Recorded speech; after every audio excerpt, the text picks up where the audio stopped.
അർച്ചന അപ്രതീക്ഷിതമായി പൊട്ടിത്തെറിച്ചു എന്നുള്ള കാര്യം അറിഞ്ഞതിനെ തുടർന്ന് കാര്യങ്ങൾ സംസാരിക്കുന്നതിന് വേണ്ടി ജെ.കെയുടെ അമ്മ മുന്നിലേക്ക് കടന്ന് വരാൻ തീരുമാനമെടുക്കുന്നു. ഇതിൻ്റെ ഭാഗമായി ഇതേ തുടർന്ന് ചെന്ന് കണ്ടിരിക്കുകയാണ് ഇപ്പോൾ അർച്ചനയെ. ഇതോടെ അർച്ചന, ടീച്ചർ വന്നത് എന്തിനാണ് എന്നുള്ള കാര്യം എനിക്ക് കൃത്യമായി അറിയാം.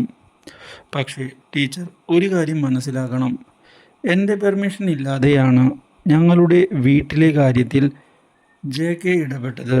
അതുകൊണ്ടാണ് എനിക്ക് ജെ.കെയോട് മോശമായി സംസാരിക്കേണ്ടതായി വന്നത്. അത് മറ്റൊന്നും കൊണ്ടല്ല.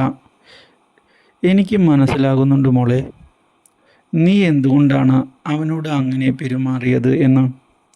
പക്ഷേ ഞാൻ മറ്റൊരു കാര്യം നിന്നോട് സംസാരിക്കുന്നതിന് വേണ്ടിയാണ് ഇപ്പോൾ വന്നിരിക്കുന്നത്. എന്താ ടീച്ചർ? എന്താണെങ്കിലും പറഞ്ഞോളൂ.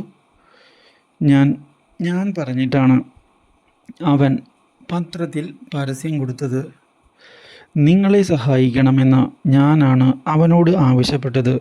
അവൻ എന്നോട് പറഞ്ഞതാ ഈ പ്രശ്നത്തിൽ ഇടപെടേണ്ട എന്ന്. പക്ഷേ ഞാൻ അവനെ നിർബന്ധിച്ചു. ആ നിർബന്ധം കാരണമാണ് അവൻ അങ്ങനെയൊരു തെറ്റ് ചെയ്തത്. അതുകൊണ്ട് തന്നെ അവനല്ല ഇതിന് കാരണക്കാരൻ, ഞാനാണ്. മോള് ചീത്ത പറയേണ്ടത് എന്നെയാണ്. എന്തെങ്കിലും ദേഷ്യമുണ്ട് എങ്കിൽ നീ അത് എന്നോട് പറഞ്ഞോളൂ. അവന് കാര്യങ്ങൾ ഞാൻ പറഞ്ഞതുകൊണ്ട് മാത്രം ചെയ്യേണ്ട അവസ്ഥയാണ് വന്നത്. അല്ലെങ്കിൽ ഒരിക്കലും അവൻ ഇങ്ങനെയൊന്നും ചെയ്യില്ലായിരുന്നു.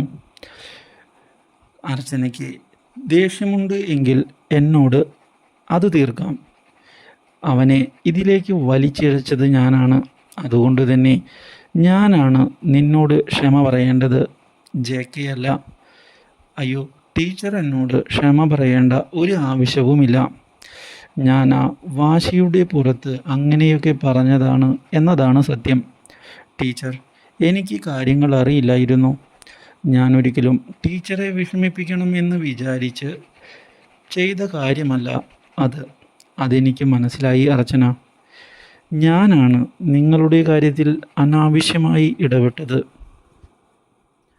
അതുകൊണ്ട് തന്നെ ഞാൻ നേരിട്ട് ക്ഷമ പറയുന്നതിനാണ് ഇപ്പോൾ വന്നത്. അയ്യോ ടീച്ചർ എന്നോട് ക്ഷമ പറയാനോ? ടീച്ചർ എന്നെ ഇങ്ങനെ നാണം കെടുത്തരുത്. ടീച്ചർ, സംഭവിച്ചതെല്ലാം സംഭവിച്ചു. ഇനി ഇതിൻ്റെ പേരിൽ ഒരു സംസാരം വേണ്ട. ശരിയാ, ഞാൻ ഇപ്പോൾ ചെയ്ത കാര്യങ്ങൾക്ക് ക്ഷമ ചോദിക്കുന്നു. മറ്റൊരു കാര്യം കൂടി എനിക്ക് പറയാനുണ്ട്. ഞങ്ങൾ ഉടൻ തന്നെ അർച്ചനയുടെ വാടക വീട്ടിൽ നിന്ന് ഒഴിഞ്ഞു തരുന്നതാണ്.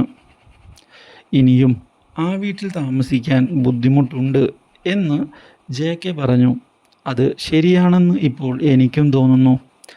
ഞാനിനിയും നിങ്ങളുടെ കുടുംബ പ്രശ്നത്തിൽ ഇടപെടാൻ താല്പര്യപ്പെടുന്നില്ല. ഉടൻ തന്നെ വീട് ഒഴിഞ്ഞു തരുന്നതാണ്. ഇത് കേട്ട് അർച്ചന ഞെട്ടി നിൽക്കുകയാണ്. കൂടുതൽ അപ്ഡേറ്റ്സിന് ചാനൽ സബ്സ്ക്രൈബ് ചെയ്യുക.